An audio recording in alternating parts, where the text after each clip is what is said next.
الذي أنعمنا بنعمة الإيمان والإسلام ونسلم على خير الأنام سيدنا ومولانا محمد وعلى آله وصحبه أجمعين أما بعد. قال الله تعالى في كتابه الكريم: أعوذ بالله السميع العليم من الشيطان الرجيم. سبحانك لا علم لنا إلا ما علمتنا إنك أنت العليم الحكيم. صدق الله العظيم وصدق رسول النبي الكريم ونحن على ذلك من الشاهدين والشاكرين والحمد لله رب العالمين. Ketua DKM Masjid Al-Muallimin beserta jajaran yang kami hormati, mudah-mudahan selalu dimuliakan oleh Allah Subhanahu wa taala, selalu diberikan kekuatan untuk terus menjalankan amanat untuk memakmurkan Masjid Al-Muallimin di perumahan Plaza Superbaik. Para hadirin jamaah rahimakumullah, kajian malam Ahad seperti biasa, mari kita awali dengan bersama-sama bersyukur kehadirat Allah Subhanahu wa taala atas limpahan nikmat yang begitu banyak kepada kita, terutama nikmat yang paling utama dan paling besar, yakni nikmat iman wal Islam, masih berpegang teguh pada ajaran yang dibawa oleh Nabi kita Nabi Muhammad Sallallahu Alaihi Wasallam. Mudah-mudahan kita sebagai pengikutnya selalu membaca sholawat kepada beliau beserta keluarganya dengan harapan kita mendapatkan pertolongan atas izin Allah di yaumil kiamat yang disebut dengan syafaatul uzma. Amin ya Allah ya Rabbal alamin. Para hadirin jamaah rahimakumullah, seperti biasa malam Ahad kita kumpul di Masjid Al-Muallimin untuk sama-sama kita belajar dari para guru-guru kita semua. Dan alhamdulillah pada malam Ahad ini kebagian kajian fikih yang kita ambil dari kitab Kashifatus Syajah, Syarah dari Safinatun Najah. Dan pada malam hari ini kita akan melanjutkan bab tentang syarat menjadi makmum. Di pertemuan sebelumnya kita sudah selesai membahas tentang wajib meniatkan menjadi imam. Wajib. Kalau ada asalnya itu kan, kalau jadi imam nggak perlu niat. Tapi ada 4 sholat yang wajib niat jadi imam. Yang pertama apa? Sholat Jumat. Yang kedua, sholat isti'adah, sholat nazar. Yang ketiga, sholat jama' takdim. Dengan sebab apa kemarin? Dengan sebab turun hujan. Terus apa lagi? Yang keempat, salat apa satu lagi? Salat, satu lagi, lupa ya. Salat apa ya? Yang pertama tadi salat Jum'ah, yang kedua nazar, yang ketiga jama' takdim, yang keempat salat mu'adah ya. Nah, apa mu'adah itu? Mengulang salat yang sudah dilakukan dengan mengharap pahala dari Allah Subhanahu wa ta'ala. Nah, kita akan melanjutkan bab selanjutnya. Qala al-mu'allif rahimahullah wa nafa'ana bihi fid dunya wal akhirah. Ila Nabi Muhammad sallallahu alaihi wasallam wa ala alihi wa dzurriyyatihi wa ahli baitil kiram, khususan dari Syekh Salim bin Sa'ad al-Hadrami, khususan dari Anwar nafa'ana bihi wa karamihi. Syallahilahum al-Fatihah. A'udzu billahi minasyaitonir rajim. Bismillahirrahmanirrahim. Alhamdulillahirabbil alamin arrahmanir rahim maliki yaumiddin iyyaka na'budu wa iyyaka nasta'in ihdinas siratal mustaqim siratal ladzina an'amta 'alaihim ghairil maghdubi 'alaihim waladdallin. Bismillahirrahmanirrahim, dengan menyebut nama Allah yang Maha Pengasih lagi Maha Penyayang. Faslun, ini satu pasal. Syurutul qudwati, syarat-syarat menjadi makmum. Ahada syara, itu ada 11. Ada 11 syaratnya.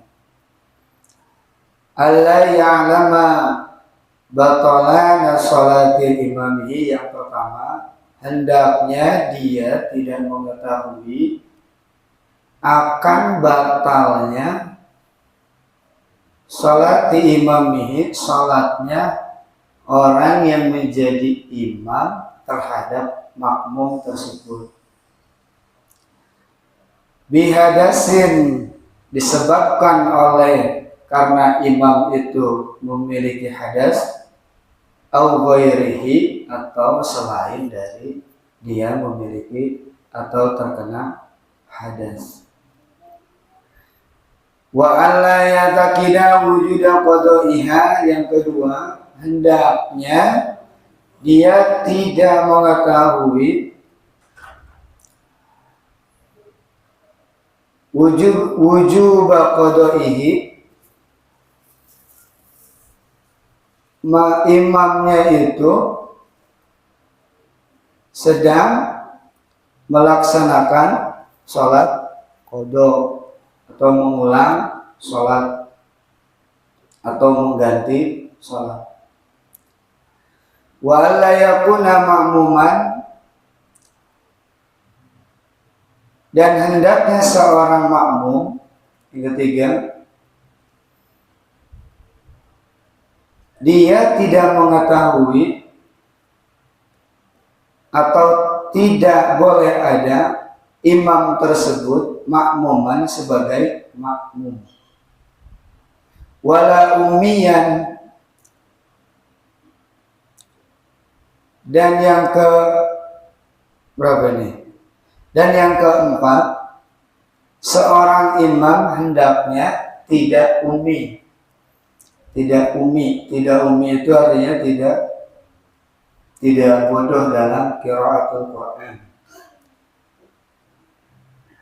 Wa alla yataqaddama alaihi fil mauqifi, yang kelima, hendaknya tidak boleh berada di depan alaihi, atas imam, fil mauqifi, pada tempatnya imam. Jadi tidak boleh makmum berada di depan tempatnya imam.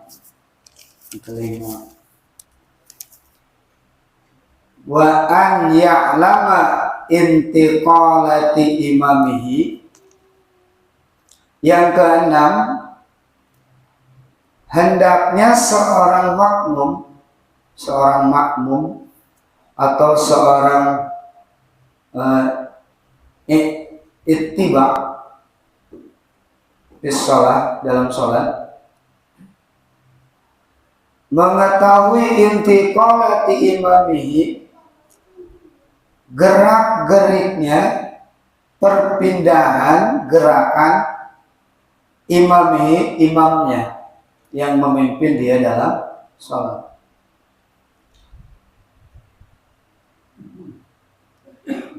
Wa an yajtami'a fi masjidin, dan yang ketujuh, hendaknya berkumpul seorang makmum dengan imam itu fi masjidin, dalam sebuah masjid atau tempat sujud yang dijadikan sholat berjamaah. Au fi salasimi'atin, atau berada pada jarak 300 ziroin. Apa ya ziro itu? Ziro, apa sih namanya ini Pak? Di sini tuh siku, zero in itu siku. Orang dulu kan hitungannya itu belum ada meteran, ya. Jadi masih pakai anggota tubuh, jengkal, telapak, langkah, gitu ya. Terus depak namanya ya. Nah, depak, zero in itu depak. Nah, menggunakan siku. Harus berkumpul di masjid atau berada di jarak 300 zero in. Siku takriban itu artinya perkiraan, kira-kira 300 siku.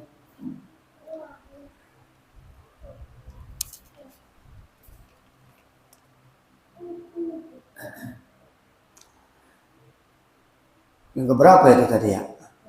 Hah? 7. Yang ke-8 tadi ya? Yang ke-7 ya, benar ya? Nah. Berarti sekarang yang ke-8. Wa an yanwiya qudwata awil jamaah. Yang ke-8, hendaknya seorang makmum yanwiya meniatkan diri al-qudwata menjadi pengikut kepada imam awil jamaah atau niatnya jamaah. Wa an yatawafaqa, yang ke-9, hendaknya seorang makmum yatawafaqa itu tidak berselisih gerakan, akur, cocok, sama. Nazma sholatihima, tentang runtutan sholat makmum dan imam. Jadi harus sama gerakannya. Yang ke-10, wa alla yukhalifuhu bi sunnatin fahishatin mukhalifah. Yang ke-10, hendaknya tidak berbelok atau tidak berbeda bi sunnatin, di dalam hal yang sunnah, fahishatil mukhalafah, pada sunnah yang memang buruk atau kebangetan. Tidak boleh ada perbedaan antara makmum dan imam. Wa ayyutabi'ahu, dan yang ke-11 adalah seorang makmum hendaknya mengikuti seorang imam. Ini ada 11. Para jamaah rahimakumullah, pada malam hari ini kita akan sama-sama baca, mengkaji tentang syarat yang 11 menjadi makmum. Jadi kita sebagai makmum pun harus memiliki syarat ini. Kalau syarat yang 11 ini tidak tahu, maka belajar biar tahu. Karena ini syarat.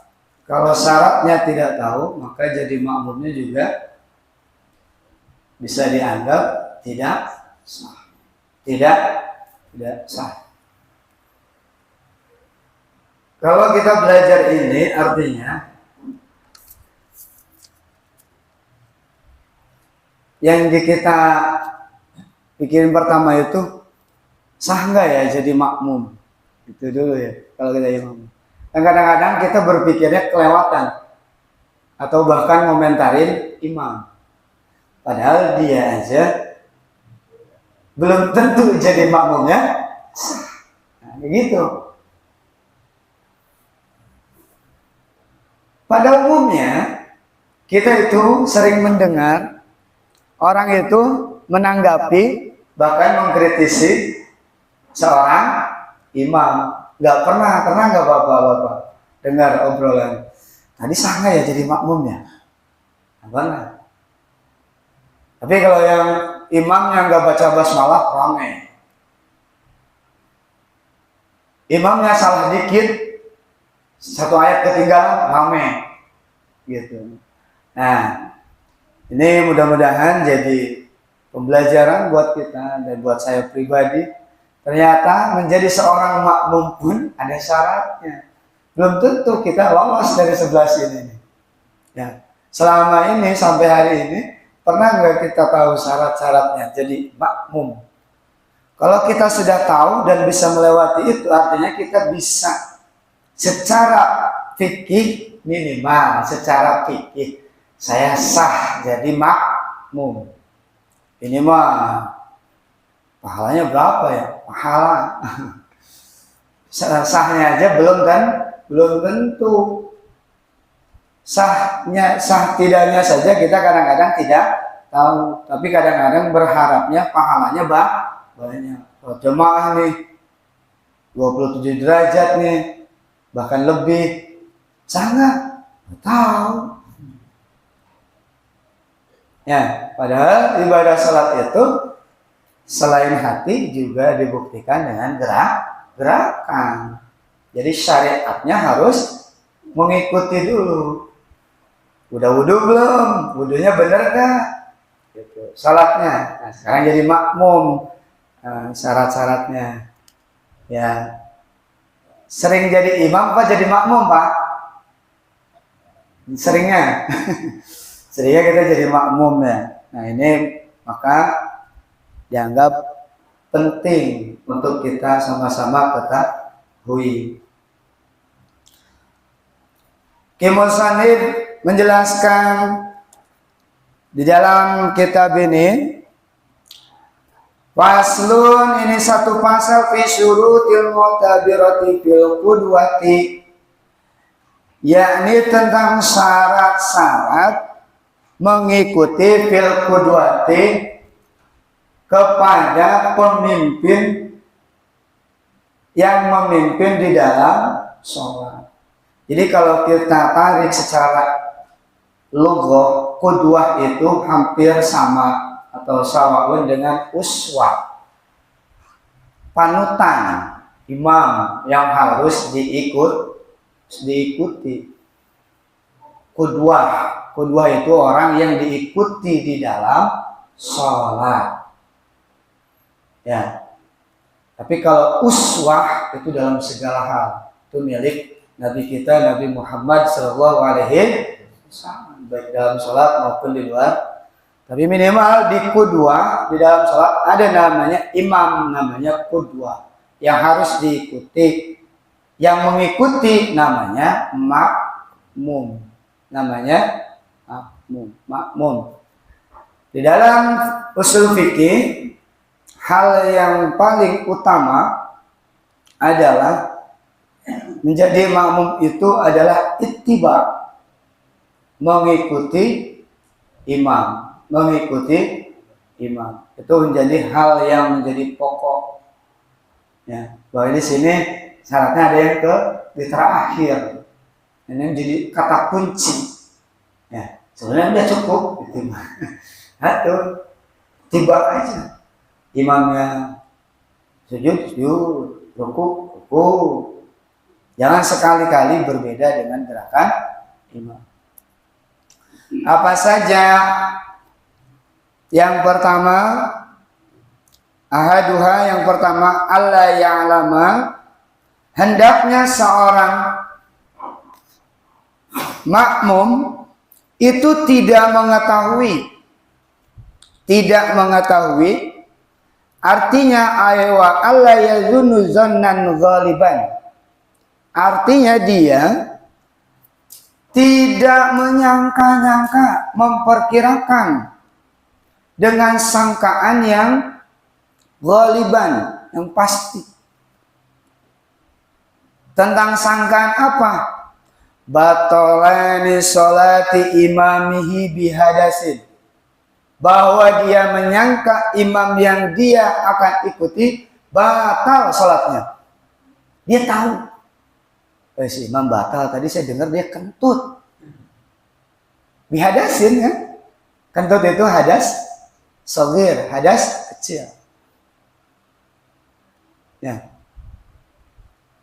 Karena saya di belakang imam, tadi saya dengar imam itu keluar suara dari lubang duburnya. Suaranya kayak trompet melengking. Batal. Kalau makmum itu mengetahui si imam itu batal, maka dia tidak sah jadi makmumnya. Segera memisahkan. Kalau dia masih terus ngikutin, nggak sah jadi makmumnya. Jadi nggak boleh ada kata nggak enak, nggak enak. Diterusin aja ngikutin, nggak sah. Dihitungnya dia sah sholatnya, tapi sebagai makmum dia tidak sah. Nanti dihitungnya, kalau makmumnya tahu, minimal dia sholatnya munfarid sendiri. Bahkan ada yang menyebutkan batal sholat, harus dia mufarokoh. Harus mufarokoh. Kalau dia tahu imamnya makanya kalau nanti jadi imam harus tahu diri. Gimana kalau misalkan dia tahu imamnya batal, mengeluarkan hadas, terus dia maju karena dia tidak umi tadinya. Karena dia nganggap saya fasih nih. Hafalan saya lumayan lah. Jusnya banyak, ya, jus mangga di sini gitu. Ini mah hafalan saya punya lah gitu. Maju dia. Maka si imam ini wajib langsung yang tadi, makanya kalau dia ngaku ya, kalau imamnya juga gengsi repot ini. Udah dia kentut ya nggak mau ngaku, tapi kan nggak dituduh juga, emang kamu kentut kan nggak mungkin gitu juga, ya batal dua-duanya, ya gitu ya. Makanya perlunya adab dan mengetahui syarat jadi imam dan jadi makmum. Kalau imamnya sudah mengeluarkan hadas, si imamnya harus keluar dari barisan, dari muwakifnya, dari tempatnya.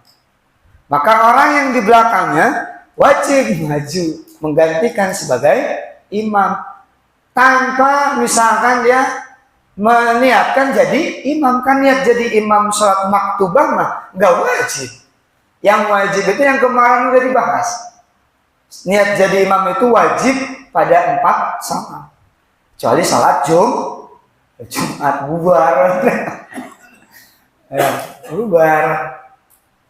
Karena makmumnya imamnya wajib niat salat, niatnya jadi imam.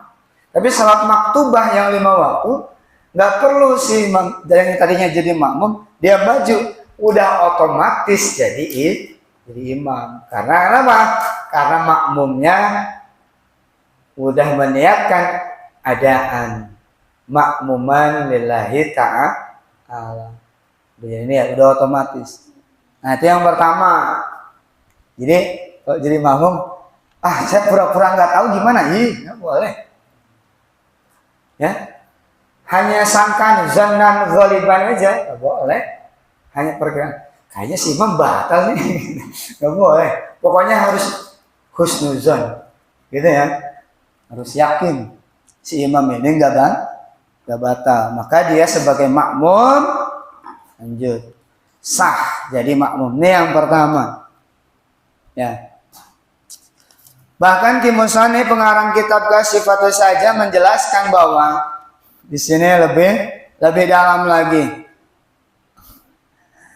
Di sini dijelaskan fala yasihu iktida'uhu biman yazunnu batalanu salatihi kasyafi'i, seperti tidak sahnya orang-orang yang bermazhab Imam Syafi'i iktida di Hanafi, jadi makmum kepada orang yang bermazhab Hanafi. Dalam hal apa? Karena masuk farjahu, karena dalam satu hal itu sangat berbeda pendapatnya. Imam Syafi'i berpendapat ketika orang masuk farjahu, masuk farjahu itu menyentuh kemaluannya. Kata Imam Syafi'i batal wudunya. Kalau butuh batal, kalau wudunya batal, otomatis sholatnya batal. Karena salah satu syarat sahnya sholat adalah tidak memiliki hadas, baik hadas kecil maupun hadas. Ketika orang menyentuh kemaluannya, dia batal kata Imam Syafi'i. Tapi kata Imam Hanafi, menyentuh kemaluan itu tidak membatalkan wudu. Membatalkan wudu. Nah, maka dijelaskan bahkan ketika yang bermadzhab Imam Syafi'i bermakmum kepada Imam Hanafi, yang bermadzhab Imam Hanafi itu nggak sah sholatnya. Tuh, cuma untuk perbandingan aja, untuk informasi. Bahkan dalam hal yang lainnya juga ada banyak. Nah, ini menjelaskan bahwa ketika dia tahu, oh ini orang ini mazhab Imam Hanafi, maka nggak usah bangun di situ, indah, gitu bang. Tapi kalau nggak tahu mah, insya Allah sah, gitu ya. Kalau yasihu bahasanya nggak sah, gimana tuh? Ya kalau tak tahu, tapi kita mah insya Allah nggak berbeda. Maka sah kalau misalkan Parobi jadi imam atau Padul jadi imam, gitu ya. Aman. Satu doang ini. Wasaniyah, dan adapun yang kedua, Musannif menjelaskan syarat menjadi makmum adalah alla ya'taqida wujuba qada'iha alaihi. Jadi si makmum hendaknya tidak mengetahui itu imamnya sedang mengerjakan sholat qadha. Jadi kalau ya pura-pura nggak tahu aja, dan kayaknya hampir mustahil ya, kecuali orang ini misalkan Pak Robi ngomong nih, saya mau sholat qadha ya, gitu. Udah tahu dia sholat qadha, terus siapa? Padul tetap aja bermakmum kepada Arabi. Nah itu nggak sah makmumnya. Ya.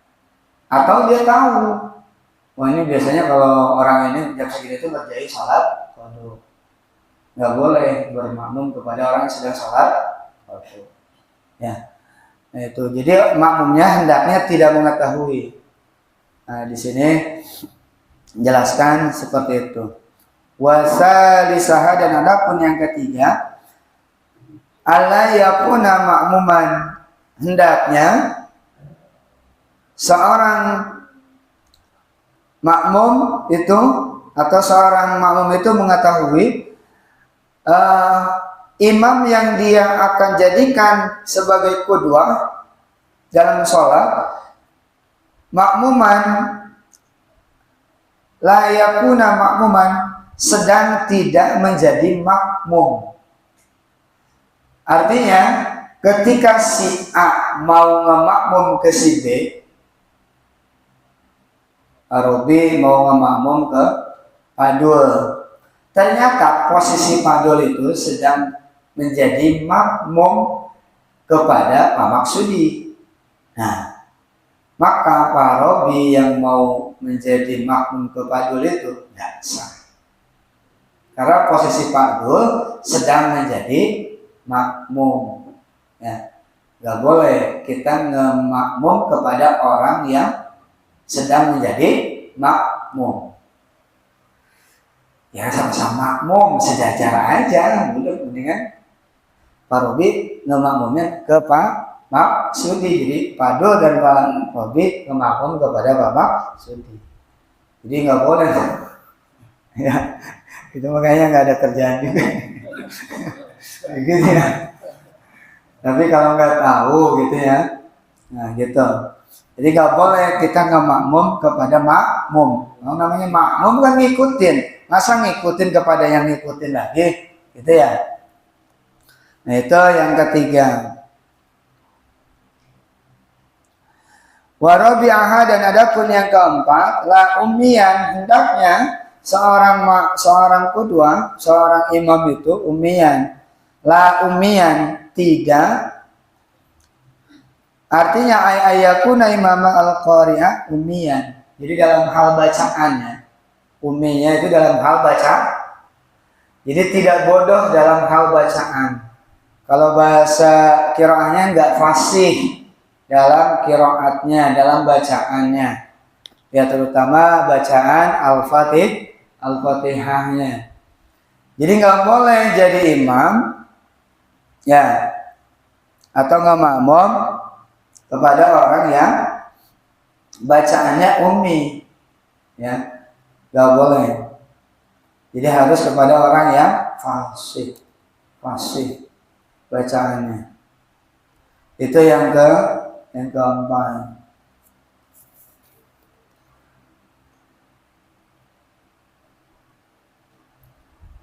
Wa khamisah, ada pun yang kelima.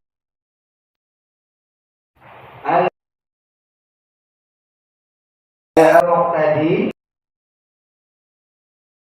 di depan alaihi ayat imam tegas atas imam, di depan seorang depan fil tempatnya makani alladzi waqafa alaihi alla yataqaddam al-muqtadi. Artinya seorang makmum tidak boleh berada di tempat imam. Biasanya kalau imam di mana? Di depan. Ya. Al-juz'in walaupun hanya sebeberapa. Jadi imam itu harusnya berada di belakang, makmum itu harusnya berada di belakang imam. Imam itu harusnya di depan. Maka ini penting untuk dimengetahui. Nggak boleh seorang makmum itu posisinya ada di depan mauqif fil makan ya. Kalau misalkan imamnya di sini, berarti makmumnya harus ada di belakang imam. Nggak boleh di depannya. Nah biasanya kalau seperti ini umumnya golibnya nggak terjadi, tapi kita lihat ke samping kiri kanan. Ketika jamaah itu menyebar ke kiri, maka nggak boleh posisi si makmum itu berada di dalam aipil makan. Bahasanya makan itu tempat mauqifnya imam itu di depan. Maka dia sunnah sebelum mulai itu ke belakang. Sallu sufakum wa'tadilu wa'tasimu, luruskan baina taswiyata suhuf kita salat, luruskan bersama. Ya kalau imamnya di belakang gimana? Siapa yang ngomong ini? Enggak. Harus di depan. Maka ini kita penting. Biasanya kalau di salat-salat yang jumlahnya banyak, nggak boleh ada di depan, harus belakang. Ya, misal salat id sama gitu. Makmumnya sampai ada di rumahnya sincang ya, gitu. Imamnya di sebelah sini, makannya tempatnya di sini. Makmumnya adanya di danau sana gitu. Nah, menurut keterangan ini tidak dibuat. Jadi berarti orang itu nggak sah jadi makmumnya, gitu ya, nggak sah jadi makmumnya. Wallahu a'lam. Nah, jadi tidak boleh seorang makmum itu berada la yataqaddama alaihi ay al-imam fi mauqifi. Jadi dia boleh berada di tempatnya di depan imam. Jadi harus ada di belakang imam. Ya. Itu yang keberapa itu tadi ya? Yang kelima ya? Yang kelima.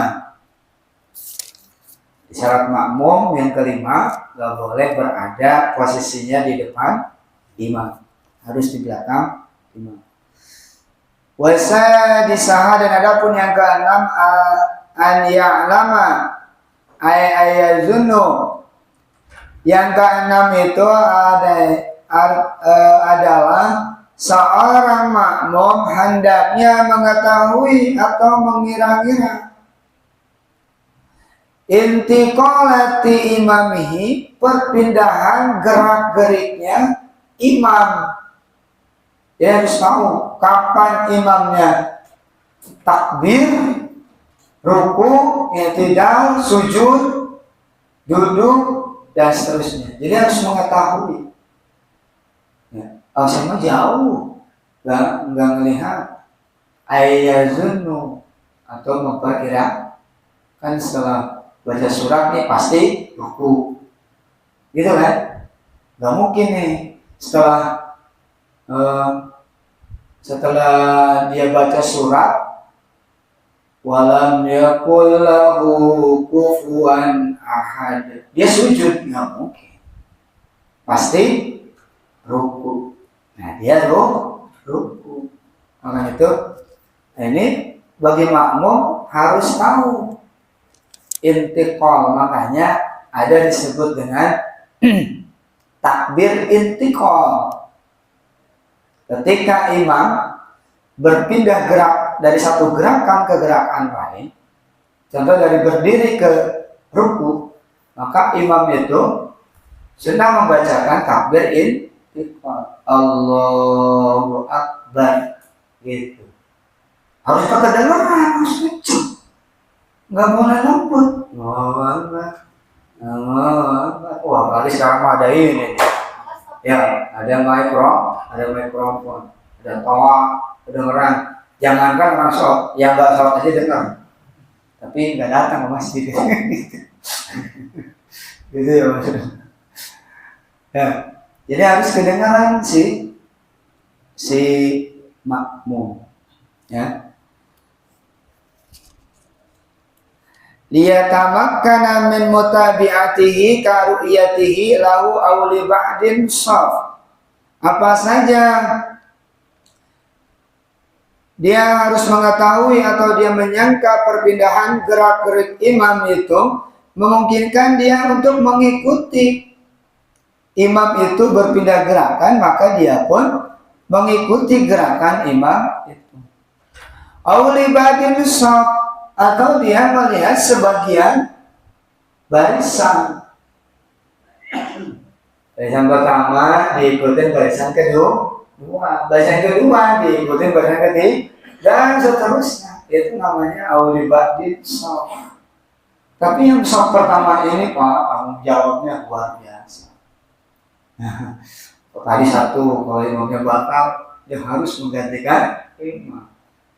Dan dia orang yang harus tahu pergerakan karena shaf yang lain akan mengikuti shaf di depannya. Yang pertama, posisinya karu'yatihi, dia melihat imam itu bergerak, berpindah intiqal dari satu gerakan ke gerakan yang lain.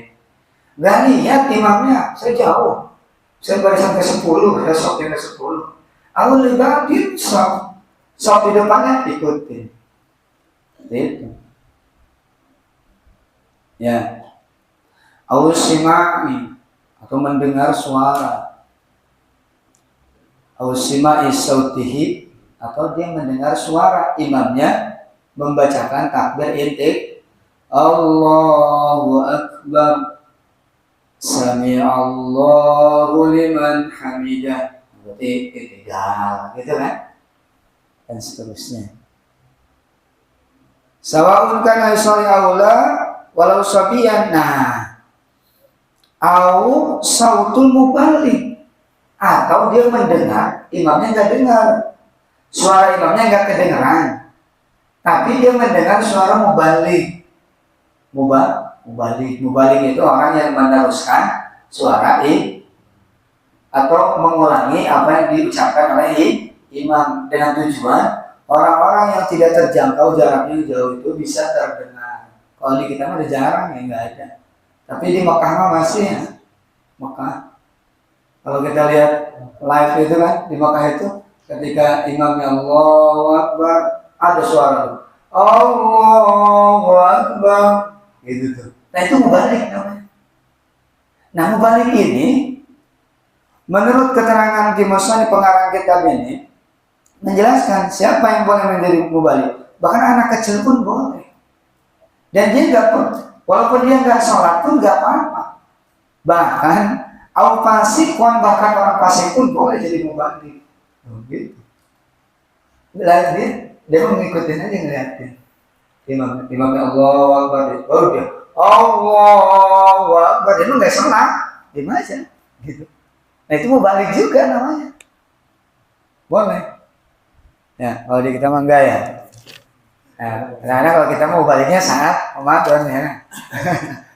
Iya kan? Selalu senarang orang jami orang Allah. Nah, gitu katanya. Kayak gitu. Ternyata mau balik itu hanya ada di harusnya pas sholat. Jadi mengulangi apa yang diucapkan oleh imam. Gitu. Dengan tujuan memperdengarkan kepada orang-orang yang jangkauannya agak jauh dari imam. Kalau orang dulu mungkin kan ya, kalau sekarang mah nggak perlu ada toa, ya. Nah itu. Nah ini yang ke berapa? Jadi yang ke intikal imamhi itu i'lam intikal imamhi itu yang keenam itu kita sebagai makmum wajib mengetahui pergerakan perpindahan gerakan imam, ya, awiyazun atau dengan prasangka bergerak nih, pindah nih, ruku nih, sujud, gitu. Jangan diem baik. Apalagi kalau ketinggalan beberapa rukun, lebih dari 2 rukun, batal sholatnya. Imamnya udah sujud, dia masih berdiri, melegap. Ya batal, orang ketinggalan. Ya kan? Ketinggalan. Atau dia mendahului imam. Nah ini juga batal kalau lebihnya dari 2 rukun. Imamnya lagi baca surat, dia udah sujud deh. Ya. Dikira balapan kan? Gitu ya. Nah ini nggak sah jadi makmum. Nah yang keenam, yang ketujuh, wasabi'aha yang ada pun yang ketujuh, an yajtami'a fil masjidi, hendaknya berkumpul. Yajtami'a itu berkumpul dalam satu masjid. Jamaah imam dan makmumnya berada ya dalam satu masjid atau tempat yang dipakai untuk bersujud, ya. Kalau kita mah udah punya masjid, alhamdulillah, al-muallimin, ya. Imam dan makmum dan imam itu hendaknya berada dalam satu tempat, ya. Gimana kalau nggak satu tempat? Tempatnya nggak muat. Tempatnya nggak muat. Masjidnya kurang besar. Au fi salasimiatin zira'in, atau berada perkiraan 300 ziro. 300 kalau misalkan ukuran ziro siku ini anggaplah yang gampang hitungannya 50 cm gitu ya, setengah meter. Jadi kalau 300 ziro itu berapa meter? 150. Kalau 30 cm, kan kalau ini mah kan dalam satuan internasional aja kan ukurannya tidak baku. Ziro itu depan jengkal itu nggak baku, hitungannya beda-beda. Kaki orang emang sama semua, lah kagak. Siku orang sama ukuran beda, makanya nggak bisa. Dia itu hitungannya alat ukur yang tidak baku. Anggaplah pertengahan, nggak 30 atau 50. Anak yang kecil 30, orang yang tinggi banget 50. Ambil pertengahan. Kan sebaik-baiknya urusan itu ausatuha, katanya gitu. Hadis ceritanya. Pertengahan. Ambil 40 ukuran 40 cm. Kalau dikalikan 300 berarti 120 cm. Berarti gitu ya. Pendek amat ya. Itu kan nggak ada, Bang. Nggak ada speaker ya. 120 cm pendek amat. Berarti berapa meter itu? Hah? 1 meteran. 1,2 meter ya. Hitungan itunya. Nah segitu. Kira-kira. Imamnya sini. Enggak satu tempat maksudnya. Ternyata tempatnya enggak ada. Imamnya di sini. Ruangannya mungkin belok gitu ya. Di rumah gitu. Ini kalau berdua nih nggak muat. Imamnya di kamar, gitu ya. Makmumnya di ruang tamu, kayak gitu mungkin. Imam, jangan di depannya. Imamnya di kamar, makmumnya, jangan kiblatnya menghadap jalan. Imamnya di ruang tamu, makmumnya di halaman depan ya nggak boleh, harus dibalik gitu. Nah ini perkiraan. Ya, baru berapa ini? Baru yang ke berapa? Yang ke-7. Ya. Takriban ya perkiraan. Nah ini yang ke-7 itu dia harus berada dalam satu tempat. Yang ke-8 si makmum hendaknya meniatkan sebagai qudwah, sebagai makmum ya. Jadi niatnya sholat jamaah, harus berniat adaan ya, minimal niat adaan, niat makmuman. Yang ke-9 adalah tidak boleh makmum ini runtutannya itu berbeda dengan imam. Jadi harus sama runtutan gerakannya. Ketika imamnya ruku, dia harus ruku. Sujud. Nggak boleh mendahului atau dia kelamaan tanpa syarat yang syar'i. Nggak boleh sampai 2 rukun, maka dia batal bahkan sholatnya. Ya, yang tadi ya. Imamnya udah sujud, dia masih berdiri aja. Nah ini tidak sah, dia jadi makmum. Yang ke-10, tidak boleh ada perbedaan di dalam hal gerakan sunnah.